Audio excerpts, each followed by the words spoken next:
1978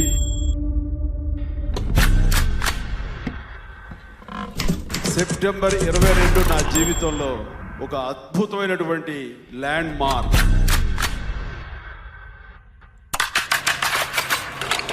నా మొట్టమొదటి సినిమా ప్రాణం ఖరీదు రిలీజ్ అయిన రోజు. దేవుడు పొలం వెళ్ళిపోయాడా ఇంకా తొంగనే ఉన్నాడా?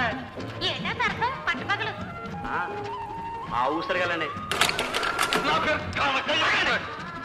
మీరు కొడితే పట్టడానికి సంతలో ఎత్తులు కాదు, కష్టపడి పని చేస్తున్నాను, చేతులు పడి కూలీస్తారు.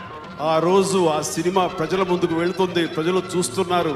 ఎలా ఉంటుంది, నా గురించి ఏమనుకుంటారు, నాకు భవిష్యత్తు ఎలా ఉంటుంది అనే మీమాంసలో ఒక మిక్స్డ్ ఫీలింగ్. ఒక పక్క టెన్షన్, ఒక పక్క ఎక్సైట్మెంట్, ఒక పక్క ఏదో తెలియని ఉద్విగ్నత, ఇలాగా రకరకాల ఫీలింగ్స్ తోటి నేను ఈ నేల మీద లేనంటే ఒట్టి బతికి పోయి తగిన సంపాదించి నీ అన్న నచ్చినట్టే పెళ్ళాడతాను.